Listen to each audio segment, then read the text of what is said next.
ਸਤਿ ਸ਼੍ਰੀ ਅਕਾਲ ਜੀ ਸਾਰਿਆਂ ਨੂੰ। ਫੇਰ ਹਾਜ਼ਰ ਹੋਏ ਹਾਂ ਨਵੀਂ ਵੀਡੀਓ ਦੇ ਨਾਲ। ਤੇ ਟਰੈਕਟਰ 855 ਲੈ ਕੇ FE ਮਾਡਲ ਦੀ ਗੱਲ ਕਰਕੇ 2014 ਮਾਡਲ ਟਰੈਕਟਰ ਹੈ ਜੀ। ਹਰਿਆਣਾ ਨੰਬਰ ਆ ਤੇ ਕਲਾਸਕਰ ਇੰਜਨ ਦੇ ਨਾਲ ਟਰੈਕਟਰ ਆ ਜੀ। ਟਰੈਕਟਰ ਦੇ ਟਾਇਰ ਦੀ ਗੱਲ ਕਰੀਏ ਤਾਂ 60 ਵਸੇ ਟਾਇਰ ਟਰੈਕਟਰ ਦੇ MRF ਦੇ ਪੱਕੇ ਟਾਇਰ ਆ ਜੀ। ਫਾਈਬਰ ਛਤਰੀ ਲੱਗੀ ਹੋਈ ਆ, ਹੁੱਡ ਲੱਗਿਆ ਹੋਇਆ, ਮਿਊਜ਼ਿਕ ਸਿਸਟਮ ਨਾਲ ਲੱਗਿਆ ਜੀ।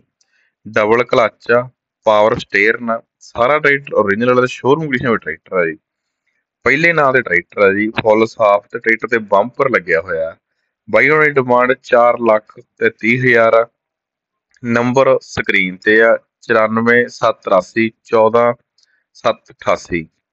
ਸਾਰੀ ਜਾਣਕਾਰੀ ਆਪਾਂ ਲੈ ਸਕਦੇ ਹਾਂ ਜੀ। ਵਾਜਬ ਰੇਟ ਤੇ ਟਰੈਕਟਰ ਆ, ਸ਼ੋਰੂਮ ਕੰਡੀਸ਼ਨ ਟਰੈਕਟਰ ਆ। 94 783 14 788 ਨੰਬਰ ਤੋਂ ਸਾਰੀ ਜਾਣਕਾਰੀ ਆਪਾਂ ਲੈ ਸਕਦੇ ਹਾਂ। ਸਾਡੀ ਵੀਡੀਓ ਦੇਖਣ ਲਈ ਤੁਹਾਡਾ ਬਹੁਤ ਧੰਨਵਾਦ ਜੀ।